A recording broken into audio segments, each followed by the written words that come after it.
In that case, I'll move on to introduce Colonel Gordon Fullerton, who got his bachelor's and master's degree from Caltech in mechanical engineering, did ROTC, and went on to the Air Force, where, well, I guess he has flown in the course of his career about 135 different types of airplanes, 16,000 flying hours. He flew F-86 interceptors, B-47 bombers before going to Air Force Test Pilot School in the mid-60s. In '66, he was chosen by the Air Force for the Manned Orbiting Laboratory, which was going to be the Air Force's space station. That program was canceled in 1969, and the MOL, some of the MOL astronauts came over to NASA and became NASA astronauts.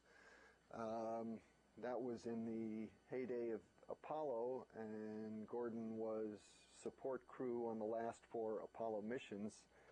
Then went on to be the test pilot on 3 of the first 5 approach and landing tests. If you remember, that's when the shuttle Enterprise, which was not designed for orbital flight but was designed to test basically the last 50,000 feet down to the ground, was dropped from the 747. Went on to pilot the 3rd shuttle flight, which was one of the orbital flight tests. That was the flight which landed in New Mexico, and then commanded STS-51F, which was the first it was the first flight of the instrument pointing system. And that was also the flight, I'm trying to think, that was the flight where you lost the engine. Yeah, which we talked about. That was the one flight where we had an engine shutdown, and we went over that in some detail. So they've heard. So that was, well, that's fine. I mean, because I think they should hear about it from what it seemed like inside the cockpit. Now that they've heard kind of the technical details. In any case, after leaving the astronaut office, Gordon has moved into Pilot's Heaven, which is Edwards Air Force Base and the Dryden Test Flight Center, where he basically spends all his time, well, not all of his time, because there's management stuff as well. Unfortunately, that's the price you pay. But basically, he gets to fly airplanes for a living, and lots of different kinds, including the carrier aircraft and the B-52, which launches various test aircraft and a whole bunch of other airplanes. So if you remember, in the whole systems engineering approach to things, we talk about the conceive, design, manufacture, test, and operation. So this is basically the final lecture, and this is the test and operation of the space shuttle from a pilot's point of view. So with that, I'll give it to you, Gordon. Okay, thanks. I was sitting in your place back in 1958 when I was a grad student at Caltech for a year before heading off to the Air Force. Wow, almost 50 years ago. But the real blessing of my life is to be able to do what I love to do for as long as I've done it, beyond all reason. And anyway, I hope to share some of that with you this morning. This is my first time through this pitch. Feel free to holler out any questions as we go, and we'll stumble through it together. I plan to talk about 3 different phases of the orbiter test program. The first were called ALT, the approach and landing tests.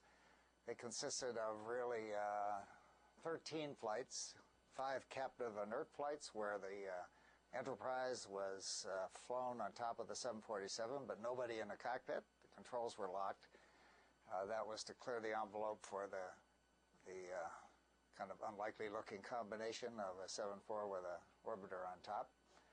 Then there were three captive active flights where we were manned up in the orbiter, where the system's running, the electronics, the hydraulics were active. The controls were free to move a little bit, not full throw. And we also determined how high the combination could get, because altitude was, and it wasn't 50,000 feet, it was more like 28,000 feet max, even with the 7-4 engines overboosted. That followed by 5 free flights where we actually pushed a button, launched off the top, and glided to a landing. The orbital flight test part of the shuttle program, OFT, consisted of 4 flights, STSs 1 through 4, of varying durations. The first STS-1 was planned for just a couple days, get up and get down and have a look at how things looked after it flew. STS-2 was supposed to be 5 days. They had a fuel cell problem that cut their flight short, unfortunately for the crew. Then I was on STS-3.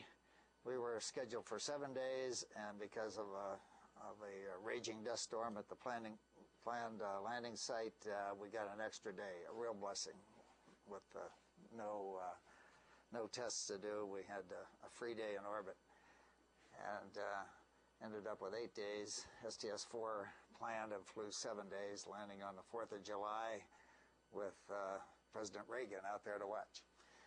And then we get into operational flights, of which there have been a lot, something from over 100. The last flight to fly, the return to flight, was STS-114, but the numbering system went through a couple phases, so there haven't been 114 flights. I don't know how many it has been, but there have been a bunch. So I'll talk about 3 of the, well, more than 3 flights, but the ALT flights. The crew patch, you always got to have a crew patch. That's a major hurdle that you have to overcome when you're assigned to a crew, is get the patch designed and then get it approved by upper management. My part of the OFT, STS-3 in 1982, and finally then an operational flight, 51F in 1985. My job prior to any of these flights I worked into was a dream job for really system engineering, I guess, and for a pilot. I'd been to test pilot school. I was intrigued with all the airplanes I flew with the cockpit design, and was very aware of the flaws of cockpit design. Seems like sometimes engineers lay awake nights trying to make it hard to operate subsystems. So I got in at the beginning of the orbiter crew interface, and became, before it was over, sort of the czar, was responsible to sign off all the drawings, lots of reviews. It was a great responsibility because I was immediately and early into subsystem design, because you have to know what the subsystem does to make any intelligent choice of what the controls and displays should be. This is a view of an orbit, not the Enterprise, but probably the, I don't know whether it's a simulator or the real airplane. They look alike, but one of the orbital capable shuttles. This is like the little old ladies always say when you're out on static display for Armed Forces Day, and oh, look at all the things, how do you remember what they all do? Well, that really is a challenge to make things straightforward, and I became painfully aware, especially later on, when we had a lot of experiments coming in, that engineers in their little ivory tower building a system in the lab are so totally personally familiar with how their stuff works that it doesn't bother them that the switches are unlabeled or labeled illogically, and they bring that all in and want to put it in the orbiter, and when the crew says, wait a minute, I have to remember that before I turn on switch A, switch C and D have got to be turned on in this order or the whole thing will blow up. And they say, oh yeah, that's the way it is. And they know it so well personally. And yet, when you're overwhelmed with a whole lot of experiments, I'm sure you ran into it on your flight, that all the stuff that is just totally familiar to the guy that invented it becomes a challenge when you're faced with a whole lot of them, a limited amount of time to learn it. And so standardization of what the scheme, especially in the software, well, there are a lot of gadgets. In fact, if you count all the switches, gauges, circuit breakers, upstairs, downstairs, and the mid-deck, there's about 2,100 total in the orbiter cockpit. But the real challenge is what shows up on the screens here. And so the software was a bigger thing in making them all play together. Here's a higher view, and the overhead panel above your head in the forward cockpit has a lot of other switches. An example of what I'm talking about, this array of switches right here controls the reaction control system valving, and then the orbital maneuvering system.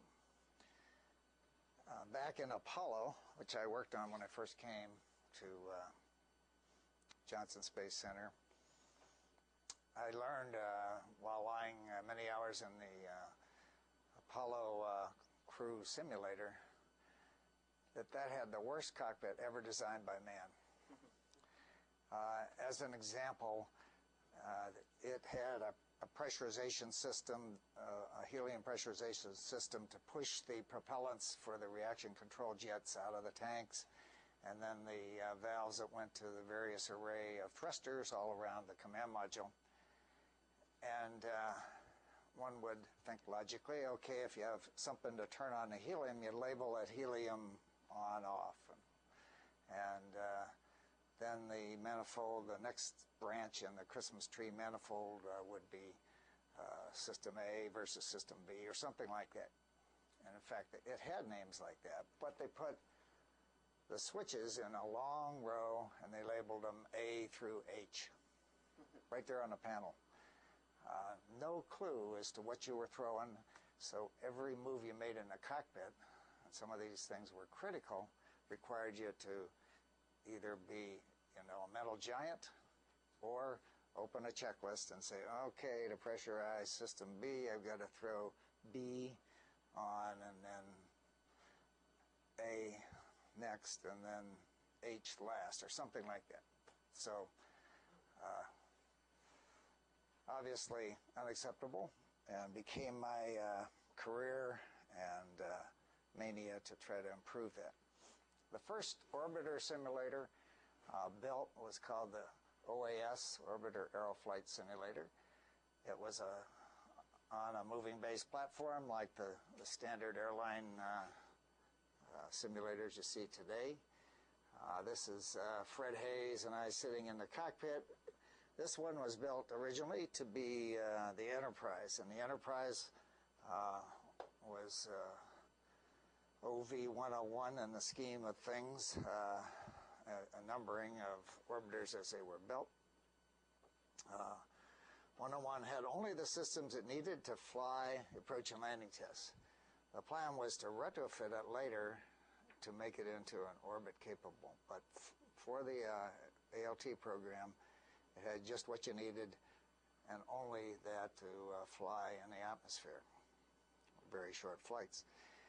But this is our first chance to look at what we had and what we're getting into as far as pilot concerns. Now, I guess you've had all the subsystems, right? You're all completely briefed and experts on subsystems by the people that have preceded me here in the course. I'll give you, though, a quick review here. The avionics system, the shuttle is built with inside the outer mold line as the pressure vessel that is roughly back to the forward bulkhead of the payload bay, and is embedded inside the basically aluminum structure with a thermal protection system applied to the outside.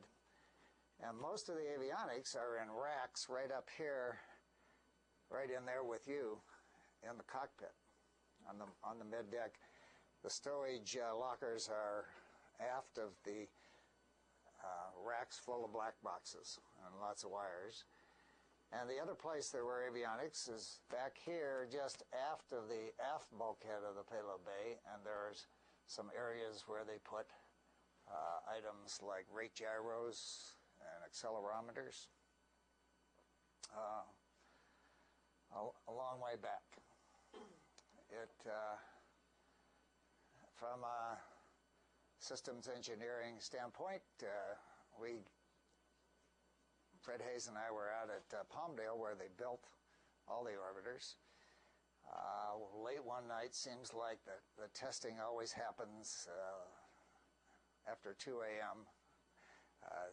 The tests would run round the clock, and we were out there way after midnight in the cockpit participating in the first time they're going to close the loop between the rate gyros and the flight control system, which is contained back up here in the nose, and the general purpose computers. The whole orbiter was suspended on some big air-filled bags, so it had compliance to move. And the hydraulic system was on, powered by a facility hydraulic source. So the elevons were powered, and the rudder speed brake was powered, and the process let us down for the very first time that we're going to close the loop between the software up here and the rate gyros, particularly accelerometers mounted back in the back. And it was a milestone, and we had people stationed around the back to see if anything spit out hydraulic fluid or whatever. Anyway, we went up to the glare shield, pushed the button to go into CSS, control stick steering, which hooked the stick up now to the flight control system. I'll never forget. We pushed the button, and a rumble started. And the rumble built very rapidly to a violent rumble. I mean, we were being bounced around the cockpit. This is 150,000 pounds of airplane is dancing on these rubber bags. And it didn't take us long to say, this doesn't feel good. We pulled the button, the down modes back to direct control, so there's no feedback. And the upshot of it was that these rate gyros are mounted on this flexible bulkhead, and that hadn't been taken into account properly. And so there was a structural resonance that was just diversion. In spite of all the ground tests down at Downey and the Ironbird mock-ups and everything, when we put it in the real airplane, it tried to jump off the supports. And Fred and I were in the cockpit, our eyes were big, and we called the control room, which were people back in an adjacent room. Seems like most spacecraft tests traditionally are done. The engineers are all locked in a windowless room, no view of the real hardware down at the Cape. They're miles away. When the spacecraft's either out on the pad or in the main checkout building. And so they said, no, procedure says this is okay. We want you to re-engage. So we tried one more time, and this time the guys stationed in back that were watching said, this doesn't look good. They started hollering on the loop, so we pitched it off. And we went into a raging argument whether we need to complete this test, the engineers were saying, and we're saying, we don't want to break something.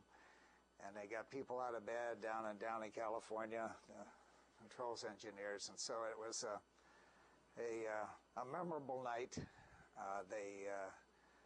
The resolution was finally a redesign of the mounting area back there, and a reanalysis of the vibrational modes of the aft bulkhead to sort it all out.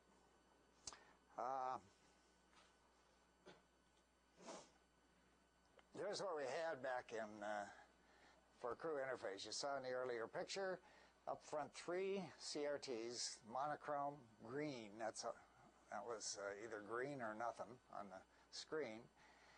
And we had a keyboard, 2 keyboards, 3 CRTs. So there's always this little concern when you're punching on a keyboard, you want to be sure it's selected to the CRT you think you're doing something on. Another marginal design, but that's what we ended up with. You notice we got a hexadecimal keyboard here. We got some strange keys called item and electric and ops, which had to do with this truly unique way you cause things to happen through software. And lots of things were critical through software.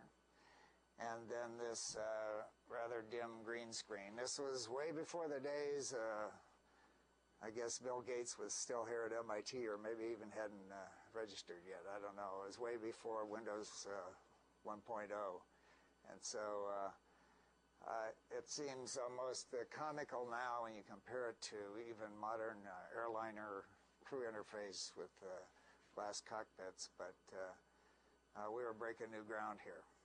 And it even at the time seemed antiquated, because that's all they were willing to embrace in the way of computer control and design. And it was unique, and it caused lots of headaches and delays. The big thing about the Orbiter with its I'll go back, data processing system, the decision was made that everything is going to be done in these all-powerful general-purpose computers, of which there were 5 in an array that worked together. Flight control, system management, navigation, inertial subsystem control of everything. And so the result was the software loads, as they were built, had lots of flaws when they came down, yet we couldn't fix them. You know, we had cases as dumb as a display that showed the Freon loop A pump on, and when it got through all the software build, it was backwards. It would say off when it was really on.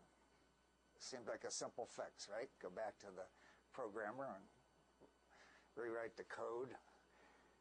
But we couldn't do it. We had to live with it for a long period of time through training until another whole load was built, because the load that would fix this dumb little bi-level mistake was also the one that steered you during ascent. And I didn't want to, so everything was frozen, and there was great fear of changing anything that would ricochet through something truly critical. And so even when we got to STS-3, we flew with a book about this thick of program notes that told you, line after line, what was wrong, you know, what was backwards, what was a trap, and really a big challenge for the crew to embrace and live with, because there just wasn't time in the program to build another load, check it out through all the different labs that had to certify it.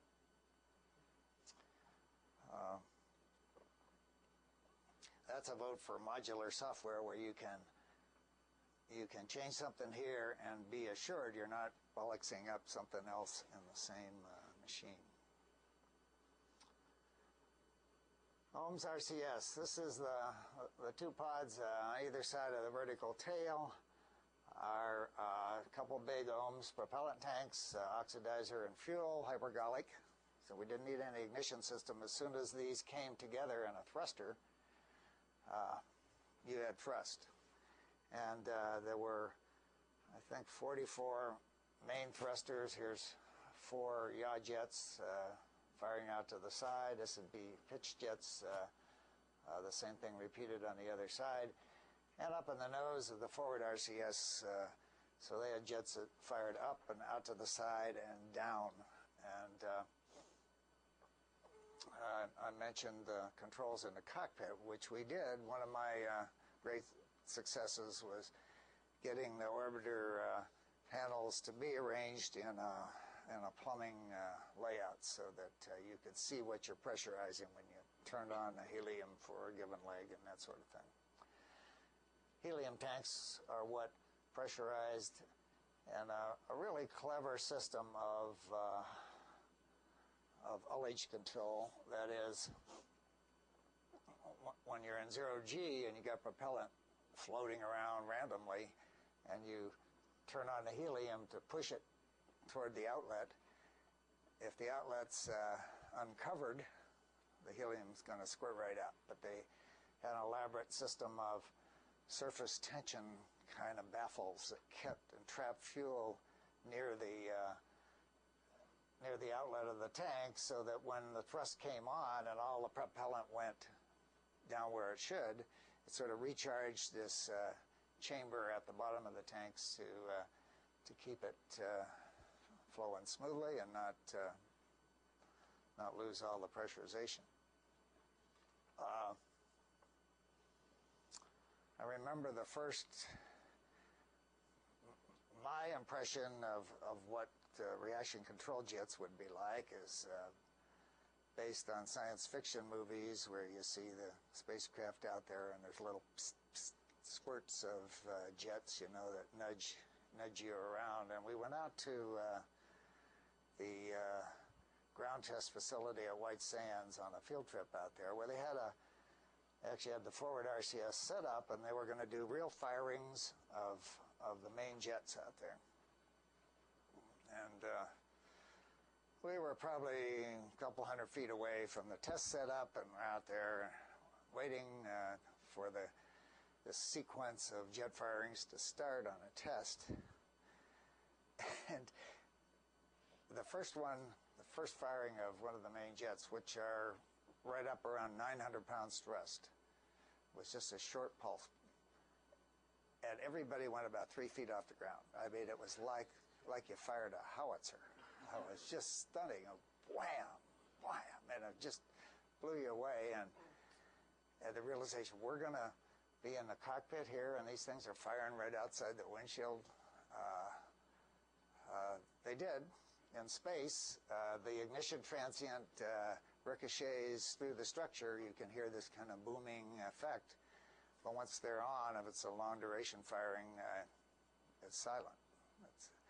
In the same way, visually, you can see a flash when the fuel is slid a little bit in front of the oxidizer to make sure you don't overheat something, and so there's incomplete combustion at the ignition. As you can see a flash go out there, but once on, during an OMS burn, for instance, when these OMS engines are firing and you're looking back at the aft, you see the flash and they're on and they're pushing and you can feel it, but otherwise invisible.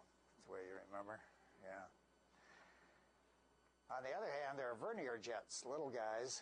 I don't know if they're shown here, but there's little 25-pound thrusters or something that's used 98% of the time on orbit. You really are doing the psst, psst kind of thing with the vernier jets, and you can't hear those or see anything when they're going off. In fact, we got everybody quiet and kind of held onto the walls, just trying to see if we could barely detect when a vernier jet fired physically in the cockpit. Interesting.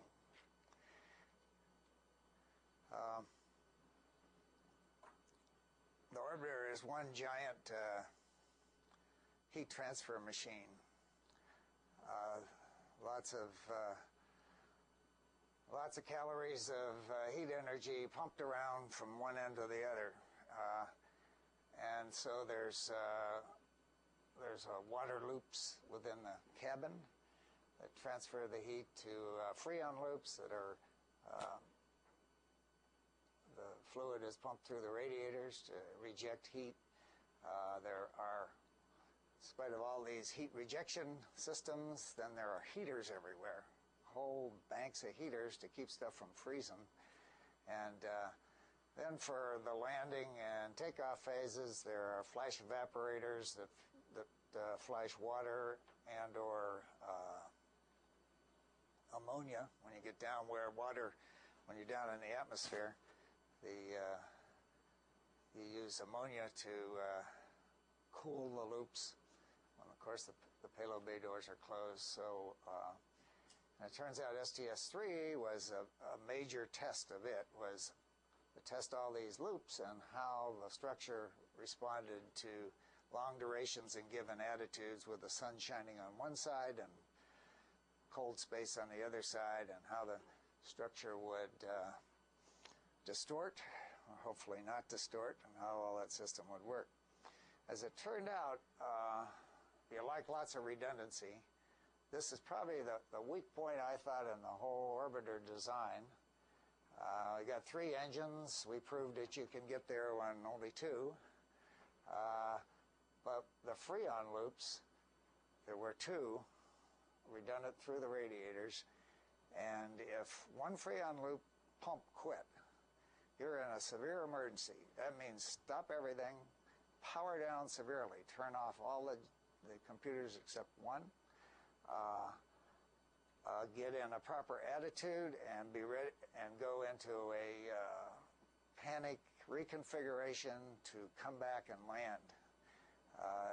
Originally, the design had 3 Freon loops. You could lose one and go on with no concern. But as it turned out, the heat loads were so high, and the weight criticality determined that all we had electrical power to run were 2 loops, and so we ended up with a single Freon loop, which fortunately, as far as I know, never failed. But if it had, it would have been a crash, deorbit, and landing under severely powered down conditions. So well, it's kind of mundane, and people don't think about it as a primary system. The thermal control really was critical. Payload bay doors. This is a busy chart, but it indicates these are really complicated.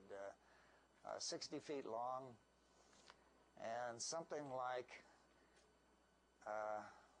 120 little motor-driven latches to latch them closed. And you don't just go chunk close like the Bombay on a B-52 and it's closed. To close the payload bay doors, you get them close, and then the latches along the bulkhead, all in a zipper fashion, have to sequentially close, and then you go down the center section to latch the 2 left and right doors together, all software controlled and there was a lot of concern that we addressed on STS-3 particularly about whether this is all going to work. If you've been floating around with these pointed to dark space, would they distort to where the zipper scheme would work? We worried about it enough that part of our emergency training, contingency training, we spent a lot of time underwater in the neutral buoyancy tank looking at a system going out EVA with a series of come-alongs, you know, the kind of things you use to pull a motor out of a car, that kind of thing, that we could go down there and hook up and lash the doors shut, actually kind of manually get them shut and then latch them shut with these. Fortunately, that's never had to use, and this complex system has worked good. But it was scary the first time we flew it on STS-3. It was a big concern. Okay, what I got here, hydraulic system. Hydraulics are hydrazine-powered turbines that run at some ridiculous RPM, like 200,000 RPM to drive hydraulic pumps back here in the back end. And then they're crucial during launch because they got to hold the elevons in position, but they also got to provide the muscle to gimbal the main engines and keep you steering straight during launch.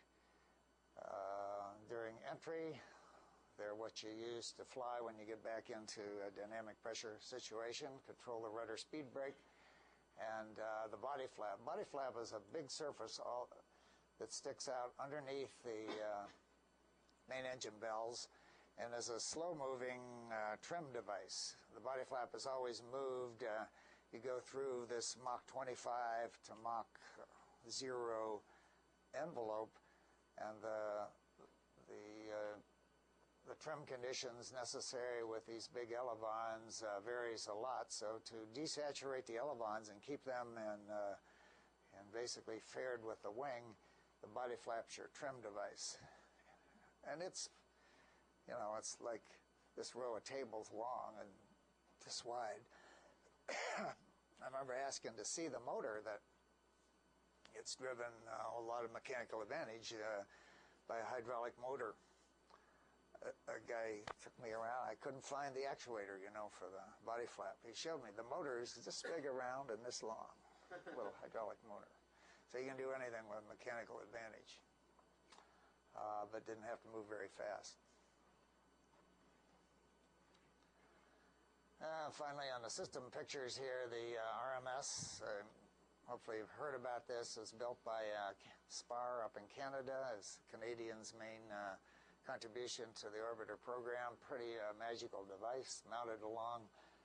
It can go on either side, but for our flights, mounted on the left-hand side or the right if you're looking out the back windows at it, and had joints, logically called the shoulder joint, elbow, wrist joint,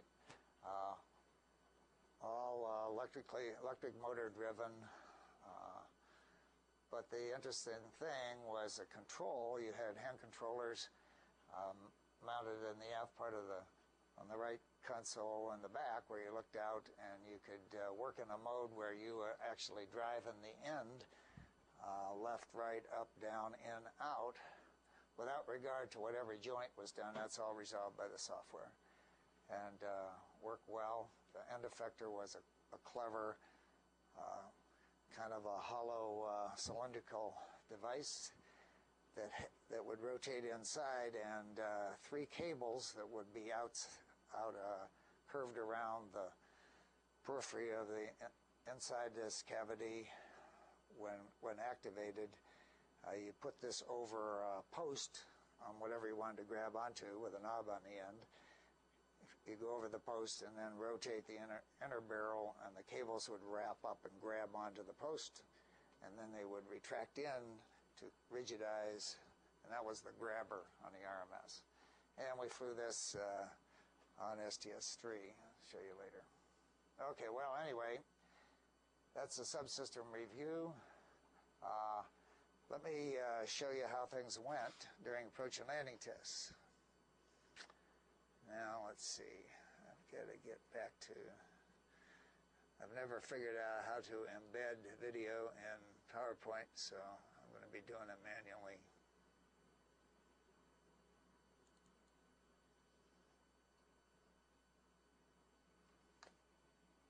Any questions while we're waiting on this? Come up.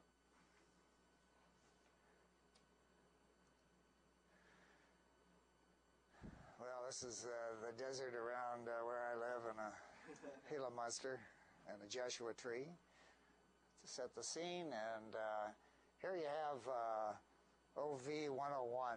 The numbering system, as it turned out, is kind of interesting. They built OV-99 as the structural test article. Was strictly built to be in the lab and do all the structural testing on it. 101 then was the first orbiter built, the Enterprise, being hauled from Palmdale across the back roads and the desert roads to get over to Edwards in these scenes. And 101 was the ALT airplane. You can see kind of phony looking RCS. It had, as I mentioned, only the systems that you needed to fly atmospheric flight. So this was a big thing, getting it across country. It had a pitot boom on it. It had just simulated thermal protection, styrofoam painted to look kind of like they thought the space vehicles would look, but wasn't real. It was put in the mating and docking device, which is at NASA Dryden, where I work now, hoisted up, and then the 747-905, the first shuttle carrier aircraft, was pulled under and they mated them up. I remember flying out to Edwards and seeing this unlikely combination, and I thought, the first time I saw the two together, I thought, they can't be serious, but then I realized I was going to be in it. So there were 13 total flights. This is a taxi test. When you got an aerodynamic test, you can sneak up, and so you do baby steps. This was just a high-speed run down the runway to see if it would rotate and anything would shake alarmingly, and that looked good. So preparations proceeded for the first of the captive inert flights. This is Fitz Fulton and Tom McMurtry, both real good friends, and they were the crew on the 747 for this first milestone flight. A lot of people were out watching and wondering if it would fly, which it did very well, and off it went. You notice a longer front attach structure there, and the orbiter is purposely on there at an angle of attack to produce lift. I fly the 7-4 for ferry flights now to haul orbiters back to the Cape when they land at Edwards, as the last one did. And the nose, that front bipod is much shorter so that the orbiter's down for less drag for the combination. But this setup here was so that we could get the orbiter off the top and not hit the tail. There's a rumble. The crew noticed a shaking. It's still the case when you fly. These vertical fins were added onto the horizontal stabs to increase directional stability because the orbiter blanks a lot of flow over the normal vertical. And in fact, they overdid it a little bit. There's too much directional stability, which has resulted in the weird situation is your crosswind limit when you have an orbiter on board is greater than when it's not.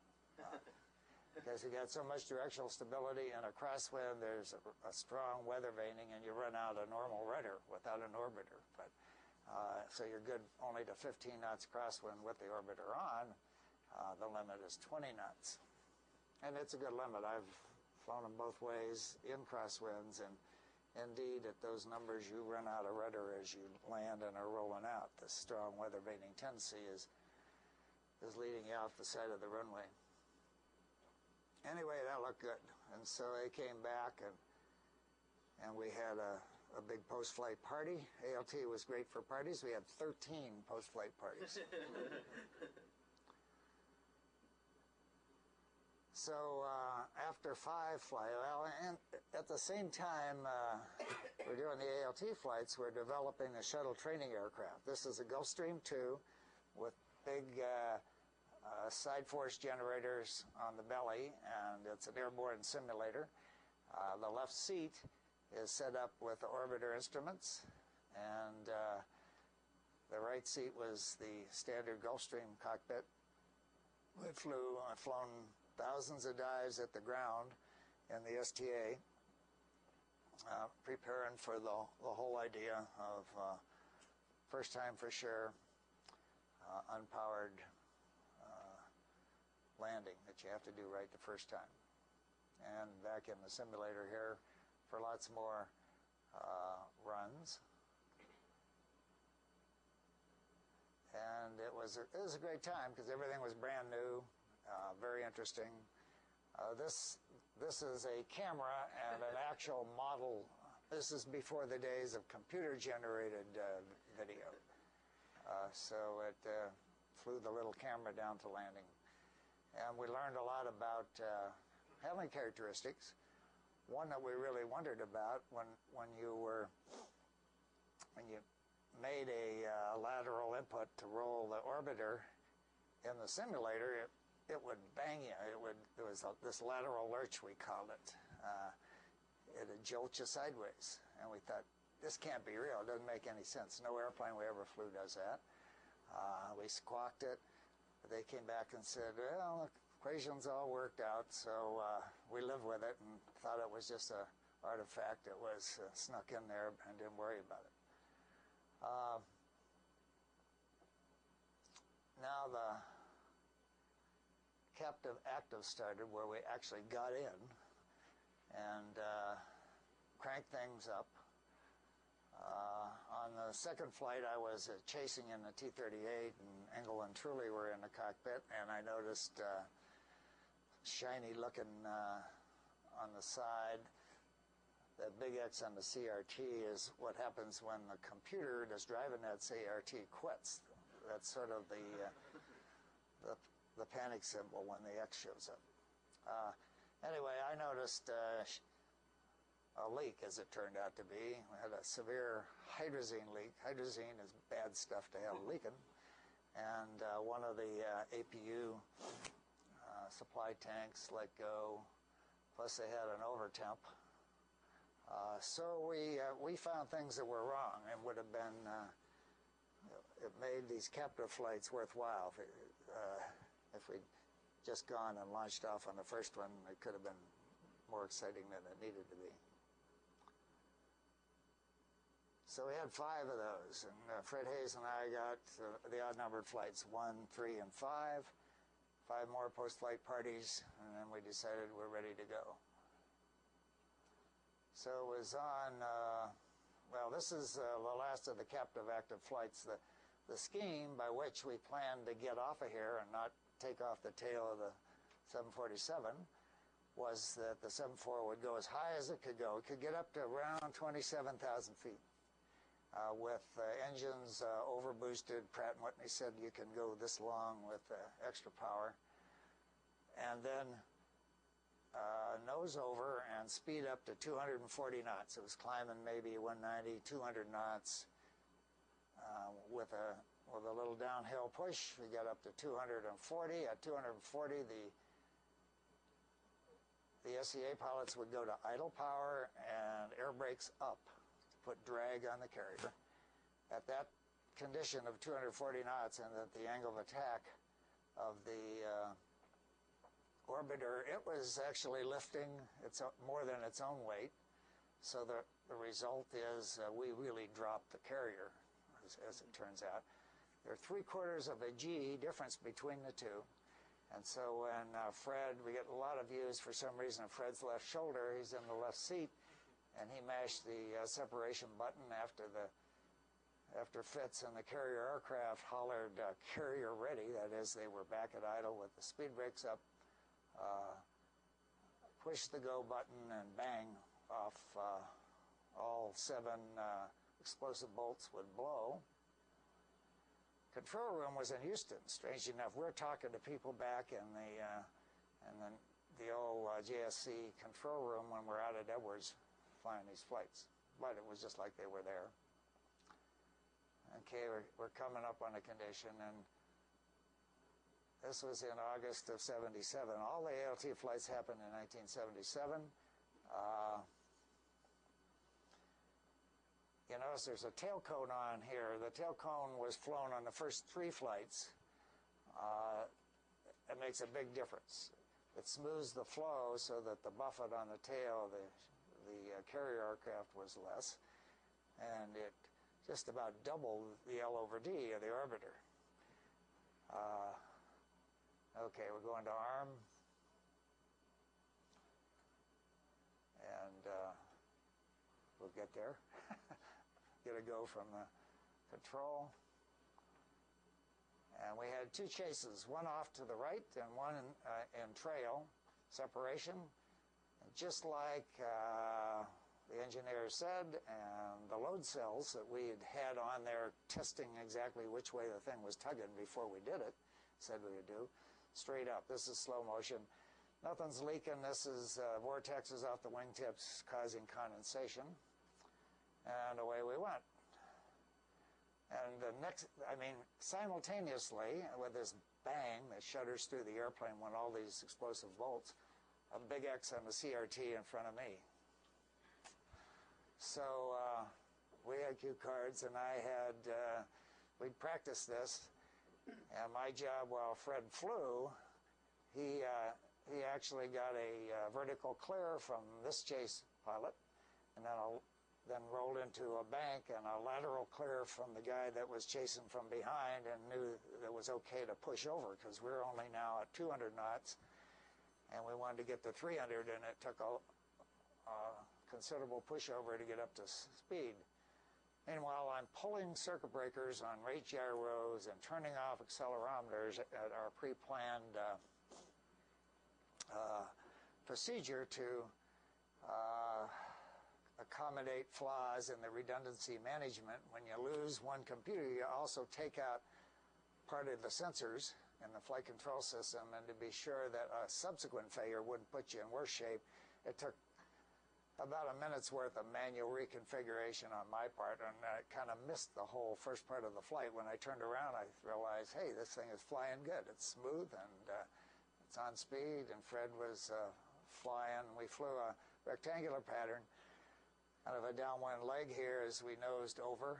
And I got my chance to roll into a left 90-degree turn and fly base leg. And as I put the stick over to roll, I got this big lateral lurch, just like the simulator said. It just stunned me. Son of a gun, they were right after all. It's just the nature of something flying at high alpha and rotating about a stability axis, and the cockpit gets slid sideways. It's got big elevons, so it flies like a fighter, it really does, and you're doing it all with a little stick that doesn't move much. Anyway, we came down final at 290, I think it was, flared out. My job was to put the gear down, a critical function. And we're landing on Lake Bed 17 on the dry lake at Edwards, which is something like 10 miles long, so we're pretty good margins there. And Fred took the airplane back from me. I only got the fly base leg, but we touched down at about 185, I think it was. Nice and smooth. It was beautiful. The speed brakes come out to help cushion the derotation. Nose gear down. And we raised a little dust as we rolled to a stop. So it was a good day. And we had a really good post-flight party after this one. You can see the rudder speed brake flared there, and the elevons full up. And so now Joe Engle and Dick Truly did it again. A couple of weeks later, or thereabouts, they got their turn, and they did much the same flight, repeated it. And one thing, you see the pitot boom out there. A pitot boom is strictly on the Enterprise, put out there to get good air data out in front of this big blivet of an airplane, which is hard to get good measurements. There you can see, okay, let me get the next one going here. If I can figure out how to get out of this. Because the excitement came later.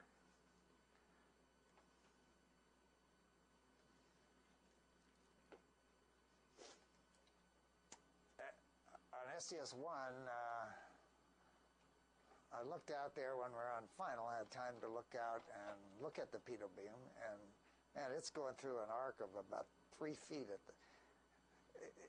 It was built with the perfect resonance of everything else with the airplane, and it was just a blur out there going back and forth. And I really thought it was going to break off. But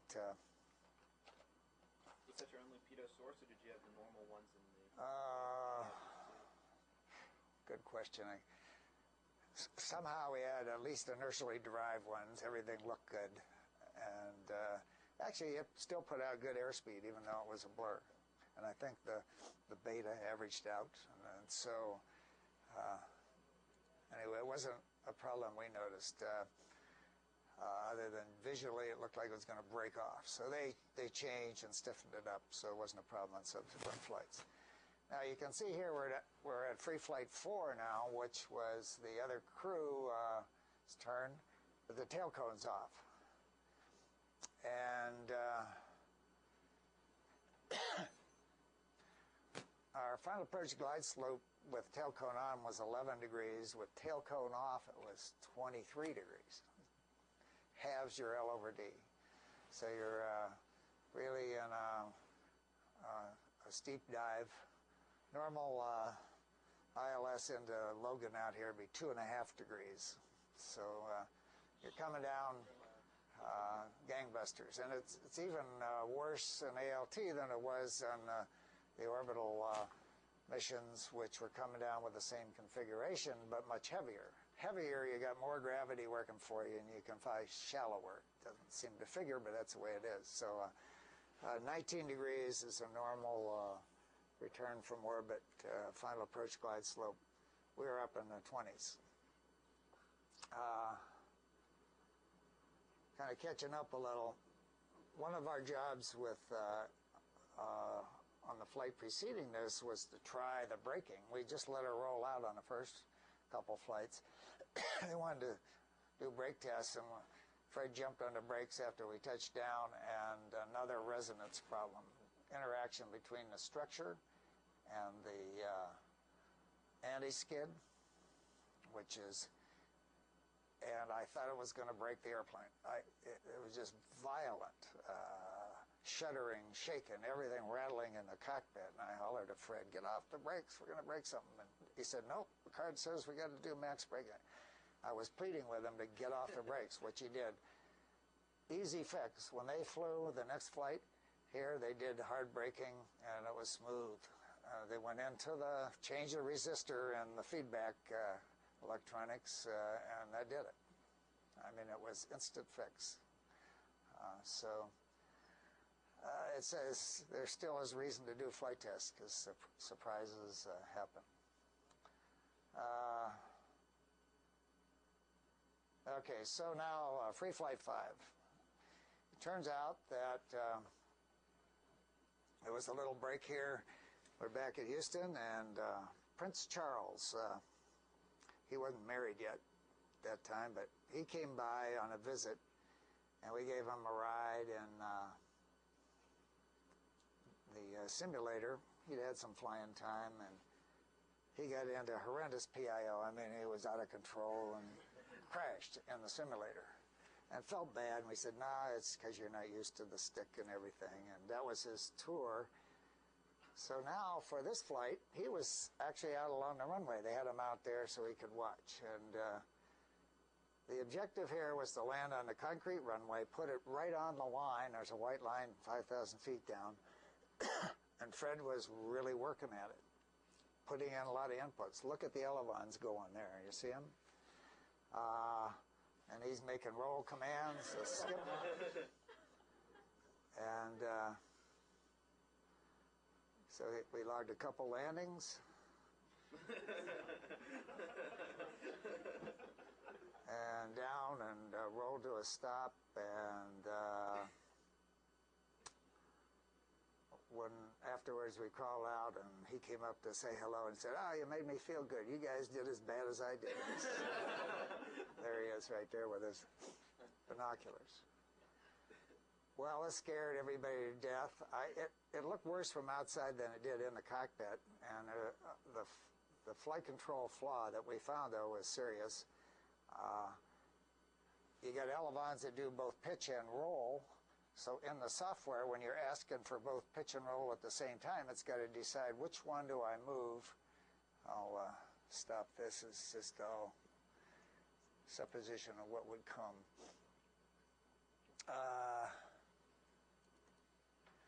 The software has to give priority, and they decided to give priority to pitch, and roll was taken second priority when you had to limit the commands to the elevons to within the capability of the hydraulic system.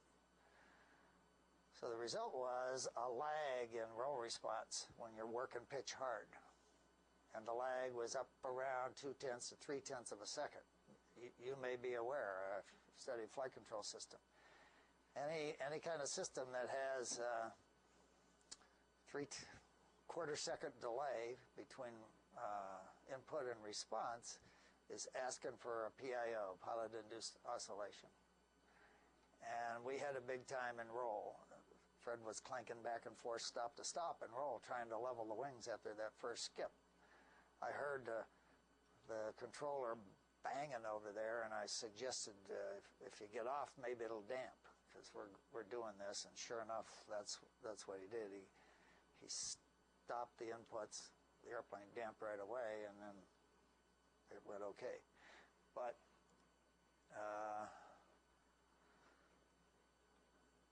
there's something that we had to fix, obviously. Here's a picture just microsecond after liftoff on one of the last two.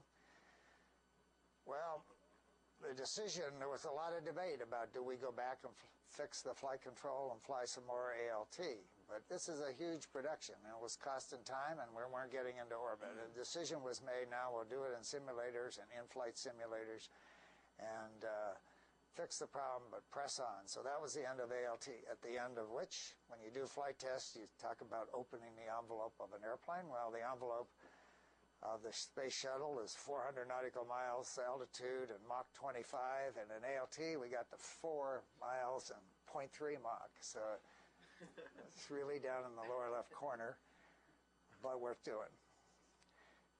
Test results. I've mentioned as we went, we had that APU fuel leak, fixed it, didn't come back. The Buffett lift to drag was right on what we expected, no surprises there. Handling qualities were good, even with the lurch, it was not a problem.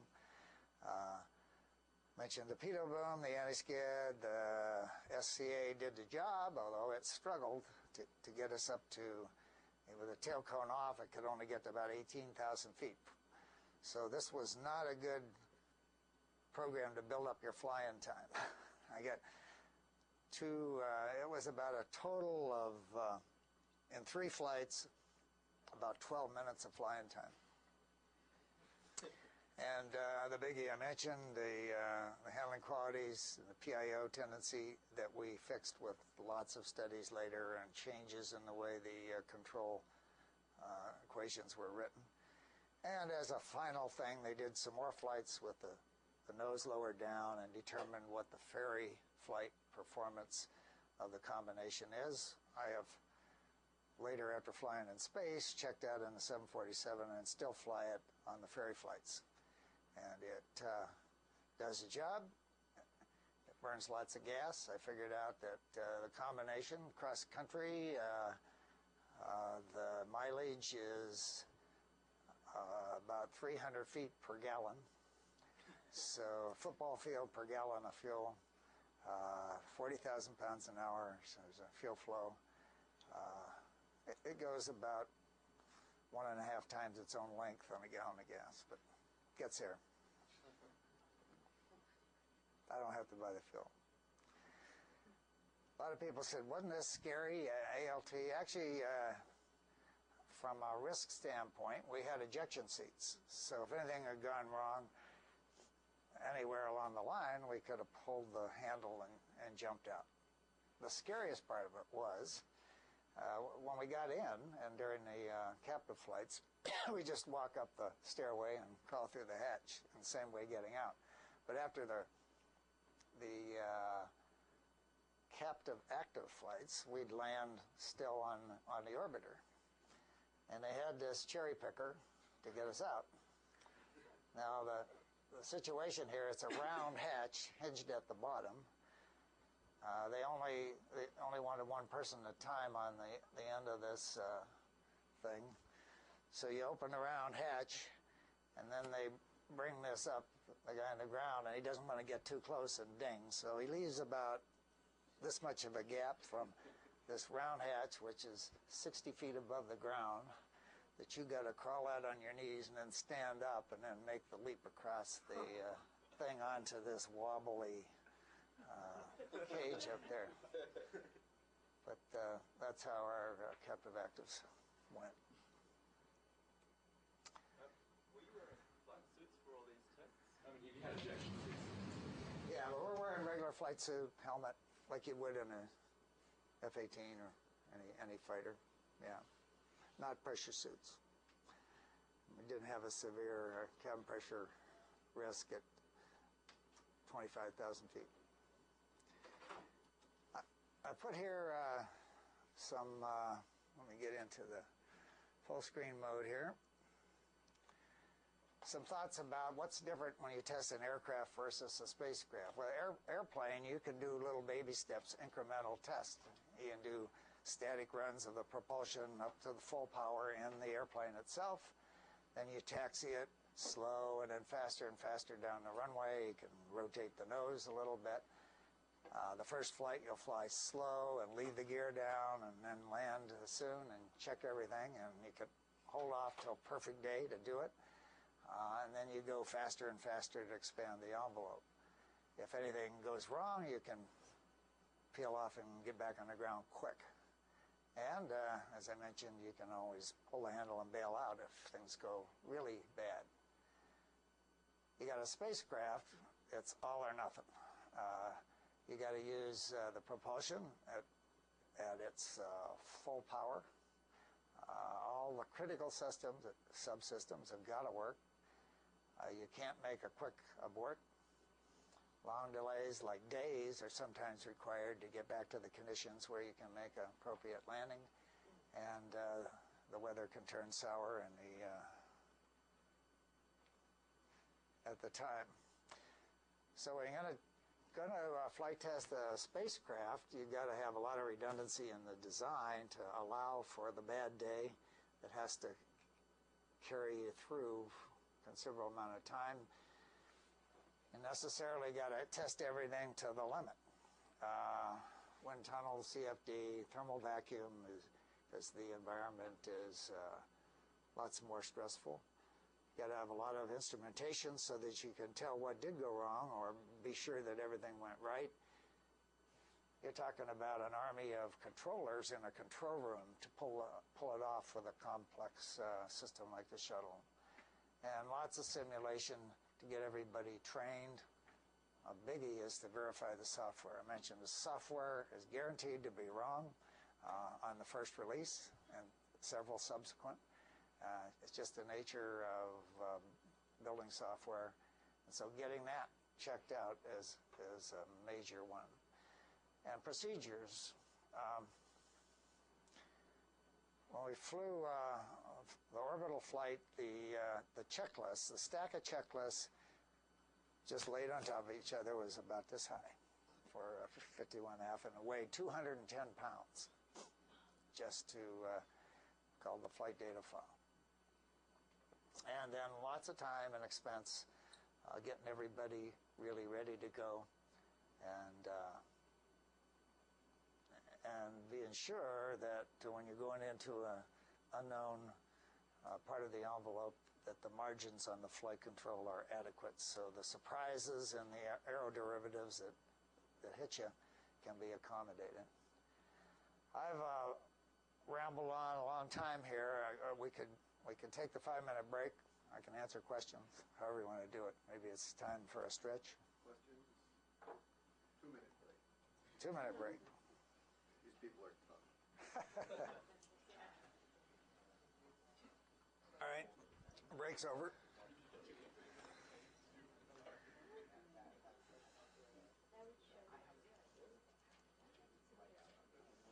Okay, the next assignment for me was being put on a orbital flight test, and specifically STS-3.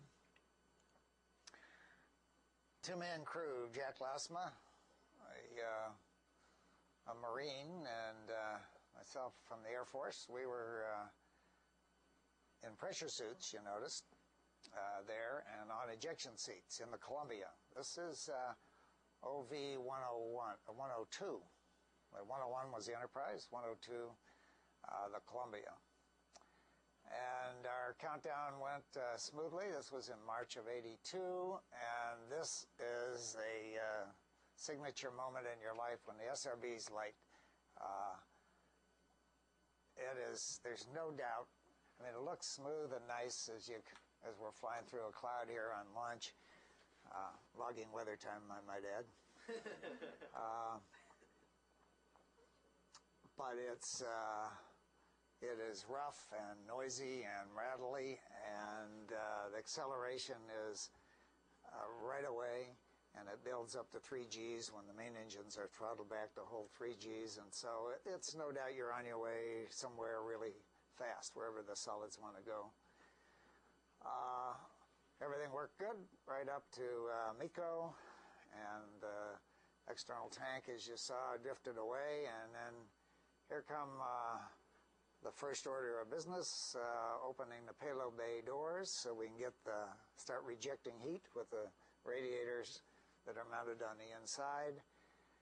We're tailed down, and as you watch here, we're going right over Los Angeles at the time. This is just north of LA. You can see the right. This is LA, and this is Santa Monica and LAX and Palos Verdes right there. Anyway, the first thing we had to do is get out a theodolite. That is a sighting device that surveyors use, and take a daunting number of readings on little targets that were pasted around inside the payload bay and on the doors as to measure where they were, and we did that through the flight all the way along. Wasn't fast enough. Out in front of the nose there were some dark patches. That's where tile were, white tile, and fell off during launch. They actually found some washed up on the beach. Fortunately, none of the black tile on the bottom fell off, but we did lose some on the top. Zero G is really one of the delights. There's 2 really good things about flying in orbit: weightlessness and the view out the window. And it's like nothing that you experience even flying high-performance airplanes. We had the RMS cranked up. That was my job as the RMS operator, and we had a package in the back, the plasma diagnostic package, to grab and move out there. Here's some scenes that show you the housekeeping area. In the corner there is the John.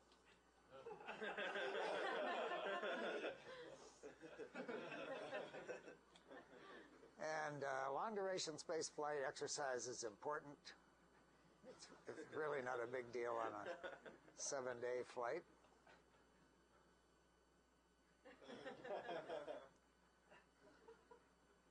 Jackson Marine, as I mentioned, he's got to have his daily ration of push-ups. So here he goes. How about a one-handed push-up, Jack? How about a no-handed push-up?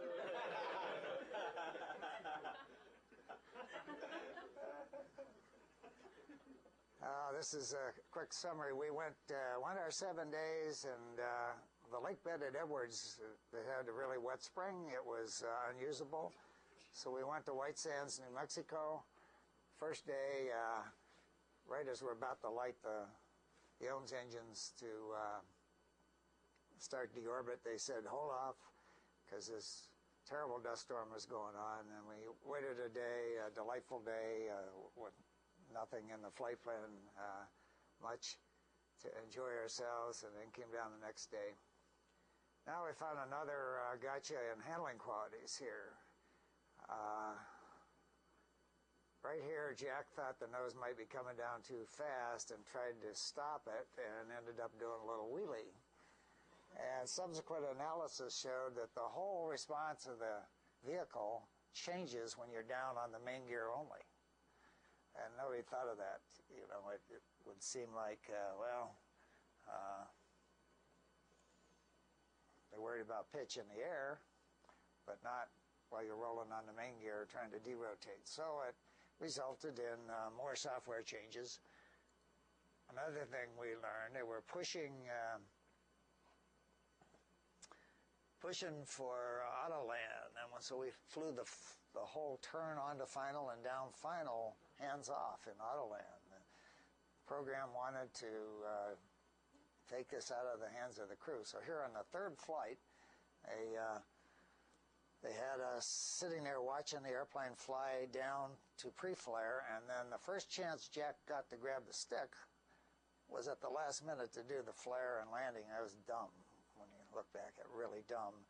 And so now all flights, Commander, if it's been auto down to 40,000 feet where you go subsonic, will fly manually all the way down to get a feel for the airplane. Makes a lot more sense. So that's the way flights are done now. Here's where we started. From orbit, this is how Cape Canaveral looks. Right here is the shuttle landing strip that's down there. You can see it, and the launch pads are these two dots. And so that's where usually a shuttle flight starts and ends. Here's a picture of our payload bay on STS-3, and we did have a payload. Previous crews had pretty much empty payload bay, but we had an environmental measurement thing, a lot of instrumentation, and this PDP, that plasma diagnostic package, that we actually had something to grab with the manipulator arm, as you see here. Oh, I looked around, I found, I don't know if you can recognize this, but that's Cape Cod right there. Picture of MIT. Not a good picture, but there's got to be lots better ones. And here's where we ended up, the White Sands area near Alamogordo, New Mexico. Okay, what did we learn? This is a pretty cryptic summary. Training was a real problem. The first two crews that flew STS-1 and 2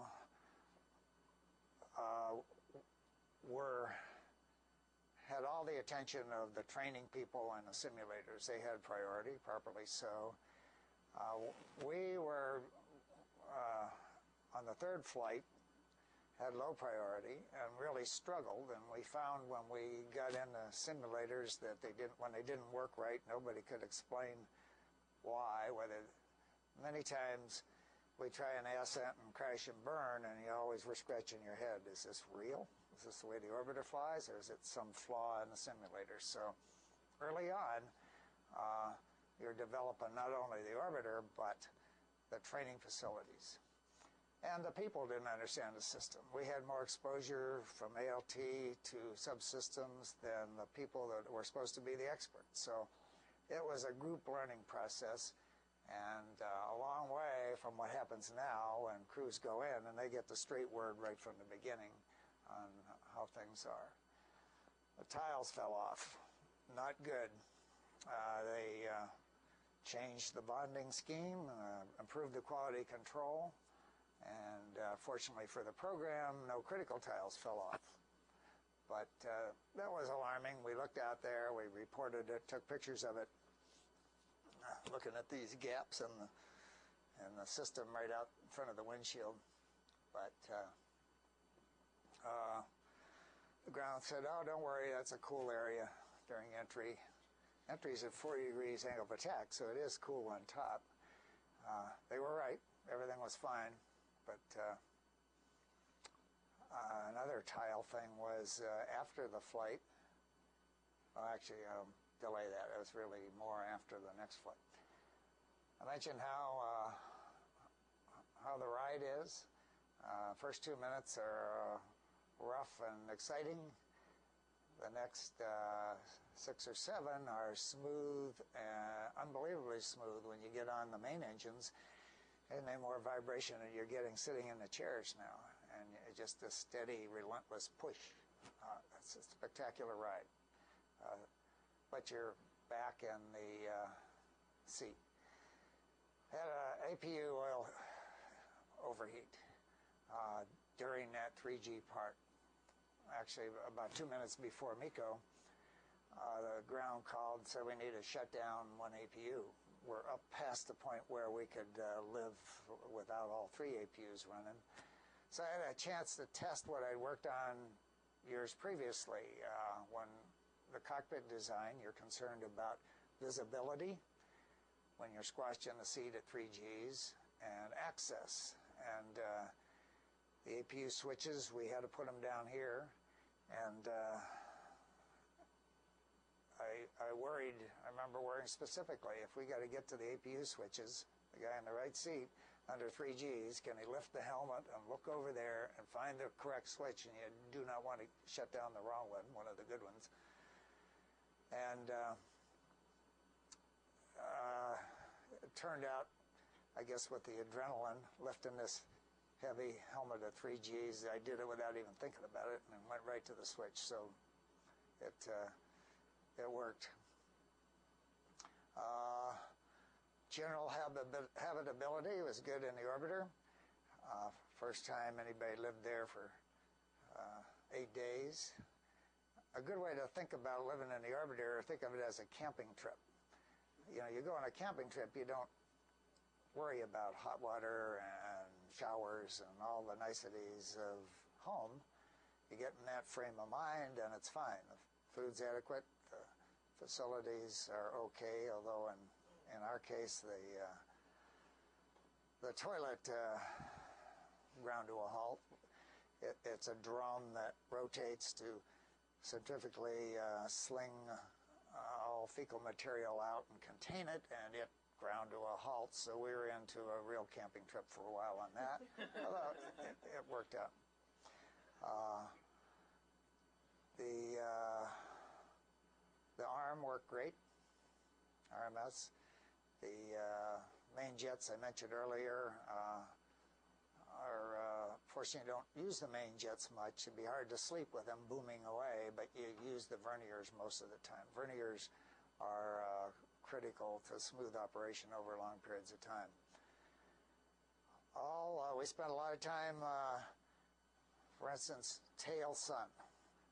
For like 3 days, we put the tail right at the sun and stayed in that inertial attitude, and so it cooked the back end while the front end of the orbiter is cold, and we took all the theodolite measurements, opened and closed the doors. All of that worked fine. The systems handled it. A lot of it was ground analysis, and how the temperatures were extensively instrumented. And we did notice a strange thing. It's not strange, but it became apparent when you're in orbit. When you're on the sunny side of the Earth, I mean, it's as soon as the sun comes up, it is high noon bright. But there's no atmosphere around to diffuse the light. So when we're tail sun, it's hidden behind, perfectly eclipsed by the aft structure. And so there's no sunball to be seen anywhere, even though it's bright sunny from just the reflections of the structure you can see out the window. I noticed looking at the radiators, which are very, very smooth, concave surfaces out there and shiny silver colored, and it looked like there were bright diamonds all along the surface when we were tail sun, and finally figured out what the was just little specks of dust on the radiator, which you wouldn't even notice normally. But tail sun, with exactly tail sun, the sun's rays are coming right down exactly tangent to that surface, and the least little thing on it would flare. And interesting effect, which took me a while to figure out what all these bright spots on the radiators are.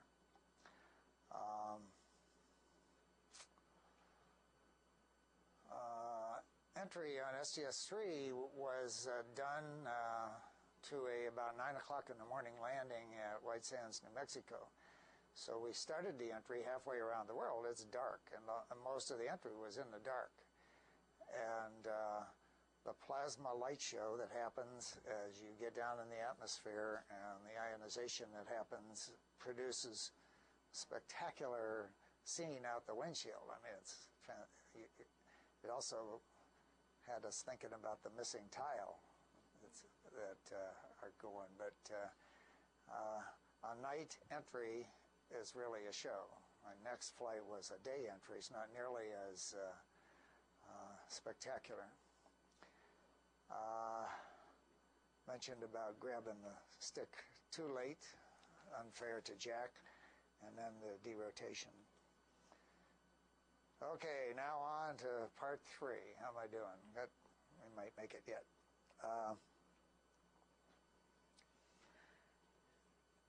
STS-51F was a whole different situation than the earlier test flights.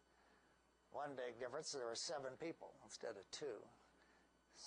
With 7, we had to add a little bit on the patch to put the extra 2 names. This is the 19th flight. There's 19 stars. It's primary experiments. This was a science flight. It was a space lab, but without the laboratory. All equipment in the payload bay full, stem to stern, with telescopes mostly. And all the telescopes mounted on the pointing system we had were solar telescopes, so we had the sun in the accurate part of the sky. Here's Orion and what is it? Leo, the backwards question mark, yeah. And 19 stars, the 19. A lot of symbology here.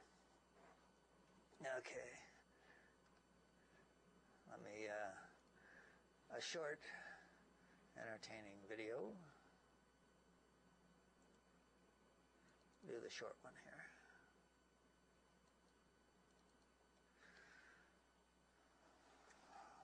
Now we had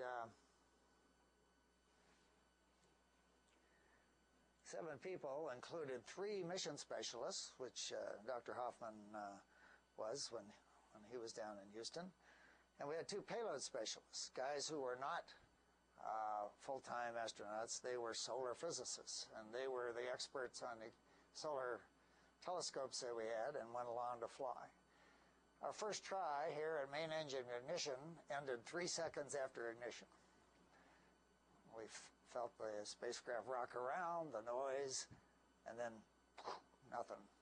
And we had a pad shutdown because the left engine, the automatic system detected a failure, a slow-acting valve, and it shut us off. So we're there wondering if we're on fire and whether we ought to race out and so forth. So it was tense for a while, but there wasn't any fire, just this automatic shutdown. So we crawled out. We're told there'd be a 2-week delay. So I went down and we took the kids to Disneyland and had a good time, went back home and started the whole training cycle again, and came back 2 weeks later and got a good start this time. But not after lying on our back on the pad strapped in for 5 hours because of some software glitches that had to be fixed, and computers reloaded and tested, and one of our reports was that 5 hours is the limit. I mean, you're lying on your back with your feet up in a pressure suit strapped in. That's more than is reasonable to ask prior to launch.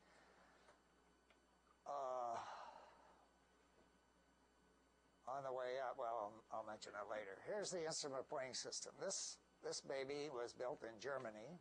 It's this device, this gimbal device, that held these 4 solar telescopes and the star trackers. Here's a physics experiment. The OMS engines are lit. It produces 1/16 of a G, the thrust of the orbital maneuvering engines. If you're trying to sleep, that's what happens when the OMS engines come on. And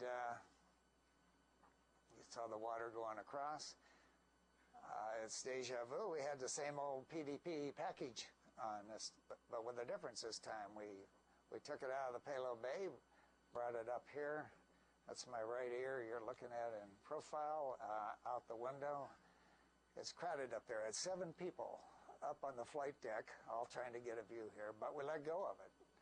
And then it had a momentum wheel in there to cause it to spin up slowly, and we backed away from it, and we flew a couple of very challenging loops around it. Here's a sequel to the hairbrush. This is not me, it's Story Musgrave, who has the same hairdo as I do. And he's getting spiffied up for the TV show.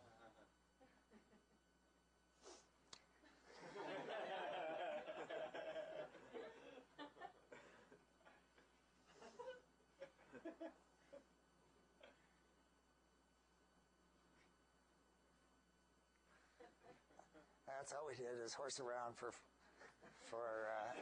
7 days. Got extended a day to 8 days again. And this landing was back at Edwards, runway 23 in August 6th, when it was 105 degrees, lots of heat waves. This landing was by far the most forward CG, because we still had all that equipment in the payload bay. And we were almost the heaviest orbiter landing. So getting the nose down before it fell down and crashed and broke the nose gear was one of my primary concerns on this one. Okay.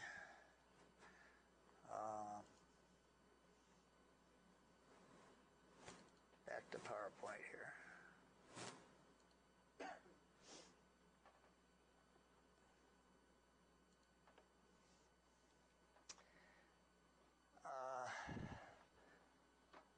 More about the actual launch itself. There's the customary view. They put a camera right in close and got this really close-up view. But it was about 5.5 minutes after this picture. We had delayed 5 hours. It's late afternoon, so very quickly, heading out over the Atlantic, we were in darkness. And then, bango, remember it had been the left engine that got us on the pad abort. Well, the center engine shut down. We were at 3 Gs, all of a sudden we're at 2 Gs or something like that. Instant square wave cutoff in acceleration. And looking there and confirming, and the center engine shut down. What had happened was that there are a number of sensors on the main engines. The particular one that got us was the fuel high-pressure turbo pump, a piece of machinery running at 75,000 RPM, high pressures, the high-tech gear that makes the main engine so efficient, high ISP, but really run at the limits of metallurgy and technology. And the sensor that senses the output temperature was a series of 4 platinum wires in a cavity in the output of that turbo pump. And they had some tendency for the wires to burn through. When they burned through, they showed overtemp was the electrical result of a burn through of one of these sensors. Well, we had 2 burn through, and the software said, that must mean there's 2 sensors say you're too hot. I'll shut the motor off, and it did. There was no reaction. We just kept going straight and smooth. But it was now put us into what's called an abort. Well, here's the crew. I got 7 of us.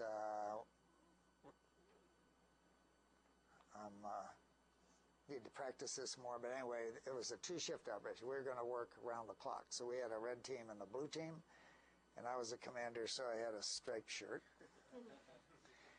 abort to orbit. We had to call from the ground, confirm what we knew already. It means turning that rotary knob to ATO, abort to orbit, kind of an oxymoron in a way. It's not really an abort. It's pressing on and pushing the button behind it. It modes the software in to do a couple things. Lower the insertion target. We had tried to get as high as orbit as performance would permit, but now we're going lower. Engine down cost you total performance. And we also started dumping OMS fuel.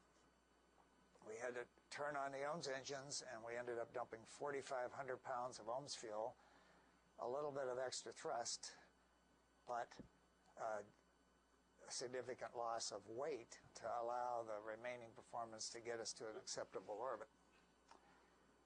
And interestingly, the last sim we did on training in Houston before we went to the Cape to fly, about 2 days before, was an integrated sim where we're tied into all the controllers and everybody's working at a team. And the very last run we had was an ATO, an abort to orbit. And son of a gun, that's what we did. We'd always had trouble starting a watch, and you try to do everything internally on the crew so that if you lose comm with the ground, you can complete the emergency properly on your own. On ATOs before, we had to start a stopwatch. At the time we started the OMS dump, and we had a chart to go in to find out how many minutes of OMS dump we needed to do given at what velocity we lost the engine. And Story's job was to do the watch, and in the excitement of all the other stuff we had to do to get the OMS on, we'd always forget the watch. But this time he got the watch going, so we actually did it right. And we knew that when we got to where we burned out all the available fuel, which we did, we went to a fuel depletion cutoff, that we'd be really close to having to do right away another OMS burn to get an acceptable orbit. We're right on the boundary. As it turned out, we dumped the right amount of OMS. It put us, with every last drop of main propellant gone, we were just on the boundary of not having to do the first OMS burn, and we could relax for 45 minutes later, halfway around the world, to do the final circularization. So it worked out good, except we were in a lot lower orbit than we had planned. And everything about this Spacelab flight depended on the orbit, so we were into a giant replan. Here's a nice picture of the IPS. I also explained the situation of the inhibit switch on and off, and I don't know how much you were aware of what was going on there in the cockpit, but it was. There's a switch in the cockpit that you have a lot of parameters that are monitored in the software on the main engines, which if they go out of tolerance, will shut the engine off. In fact, that's exactly why we lost the center engine. But right after that engine shutdown, we're in a state where we really don't want to lose another engine, because if we had, with only one left, we did not have the performance to get to orbit. We would have had to have gone to Zaragoza, Spain, and land in the middle of the night where it was 10,000 foot overcast and raining. And I mean, if we pulled that off, we would have deserved some kind of medal. So, as a pre-planned procedure, when you lose one engine before the point where you can stagger into orbit on one remaining engine, you inhibit the limits. You throw a switch that says, okay, now you're telling the engines to keep running regardless of overtemps or anything, because you take the chance, which is a big one if something let go, to not be susceptible to the same thing that got us for the first engine, that is a sensor failure. And so we did that. We inhibited the limits until we got to a point in the energy profile where we were pressed to MECO. That's the call, pressed to MECO, which means that you're now at a velocity where you can make it into acceptable low orbit on one engine if you should lose another one. At Prestamico, then, the plan was we'll re-enable the limits so we're not hanging it out on a possible second engine failure, and we'd accept a second engine failure because we know we could make it on one engine. So we did that. The call came up, we went to enable, and then before we got there, we got another call from the ground that said, go back to inhibit. Well, it wasn't time to get a full explanation. We dutifully did it. What they saw on the ground is more failures on the right engine. Remember, the left got us on the pad abort. The center engine shut down on the way up. And to make everything equal, the right engine, the same sensors they could see on the ground, it's not visible in the cockpit, each of those 4 platinum wires, and they saw those starting to go. Clearly a design problem here. And because they could tell those are going to go and get us that second engine, so that's why we went back to inhibit for the rest of the way. So it was made a good war story, but we got there. And we started operating the IPS. The platform built in Germany with all the telescopes. These are star trackers to align where it is, and this baby could point.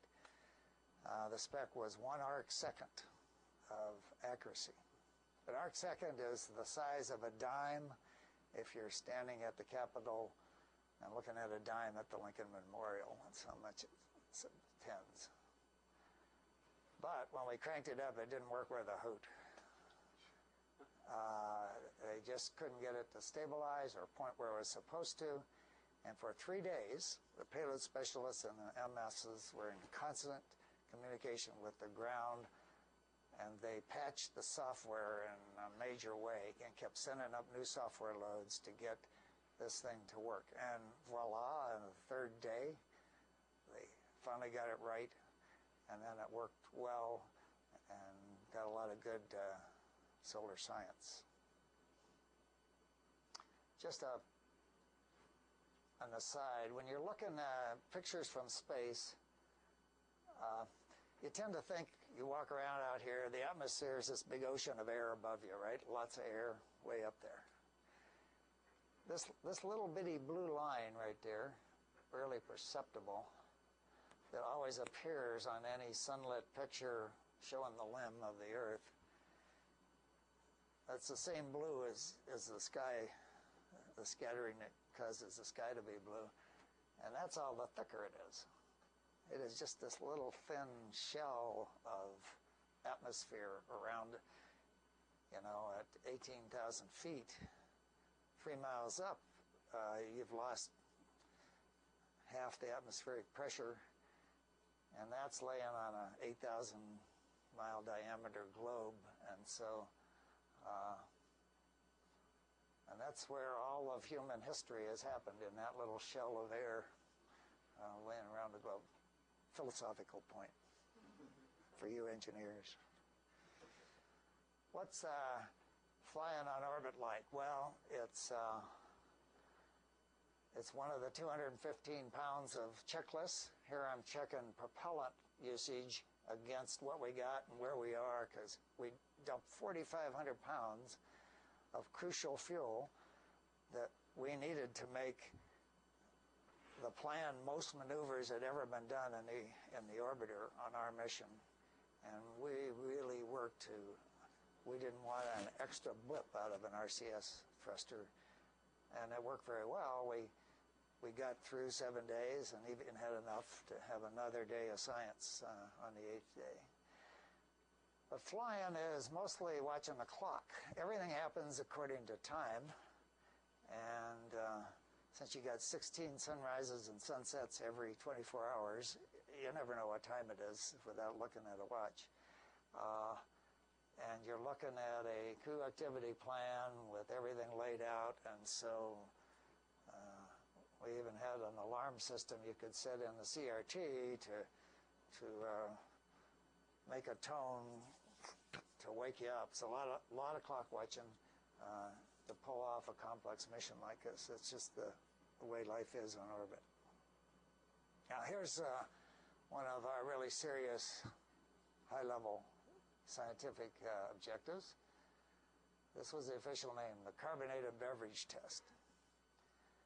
Some, I don't know if it's an MIT guy or not, he's a real serious academic type, an Indian, I think. Anyway, he built a Coke can that had a lot of pressure regulators in there and laminar flow annular things. So many so that this Coke can only held 4 ounces of Coke. But he talked the White House.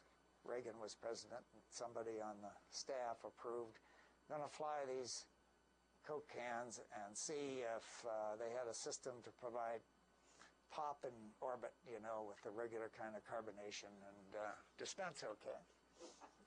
So we got the briefing and we had the 4 stowed in a locker, and I got them out at the start of the test. But 30 days before launch, all of a sudden this big thing came down.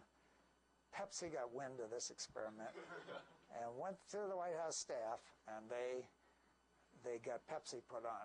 Pepsi went into a crash program to fly 4 cans of Pepsi. So here's Carl Henneis trying the Pepsi. You notice that looks a lot like a shaving cream can? Well, that's how the Pepsi came out, just like shaving cream, this frothy ball of stuff. And I mean, theirs was a last-minute deal. It didn't have any pressure regulators in it. It just blew out there. And now we worried about having to make a judgment which tasted better. Well, the problem was we didn't have any kind of refrigerator, so they're both warm. So warm pop is not my favorite, and so they were not anything that anybody fought over either kind. But this was okay. If you let the Pepsi float around, it would coalesce a little CO2 in random fashion, but the physics of it, Carl found by blowing very carefully on the edge, you could get it spinning up. And spinning Pepsi would have the froth at the poles and the liquid around the equator. And we always had a towel guy standing by in case it drifted into something. It was getting pretty close. And this is the end of the experiment here. And how he got it in his mouth without touching any of it. We had that same PDP, but as I mentioned and you saw in the movie, we let go of it. We actually maneuvered all around the orbiter and looked at the wake through the plasma, let go of it. The proximity ops were very extensive and challenging in many, many maneuvers. That's in the Caribbean, the tongue of the ocean, a spectacular coral reef around very deep water. Here's Gibraltar. The rock, I believe, is right out here on the point. Mediterranean there and the Atlantic here. You've heard you can't see borders from space. Not true. This is Israel this way and Egypt this way. And the Gaza Strip along here, which has been in the news as of late. And in the same area, the Dead Sea, the Sea of Galilee. Here's most of Israel in one picture. A little closer to home, this is most of New Jersey. Long Island, there's Manhattan. Hudson River and East River. There's been about 10,000 copies of this picture. This is Southern California. This is San Diego right here. Los Angeles. And in a high-res print, you can see water here, which is San Francisco Bay. And the center of it all is the Antelope Valley right here, where I live and where Edwards is right here. This is the San Andreas Fault right through here. Closer up of LA, which at the end of 51F, we came right by Catalina Island, right up the Harbor Freeway and into Edwards. We went by Harbor Freeway at about Mach 3. And closer up of the dry lake at Edwards, and the landing, flight test results, which most of which I've mentioned already. And to finish up, I've got reports on a memory stick here, the pilot reports we wrote as crews, which you can take at your leisure if you're interested, copy it off, and they're available. Not great works of art, but the specific things that we learned on doing the flight test. And these are just thoughts of transitioning into operation from test mode, which I got to see the whole gamut from beginning to full operational. So I apologize for running over, but Don't think anybody minded. As you see, everybody's listening very rapidly. Still here, yeah. Ricardo, thank you very much for taking the time.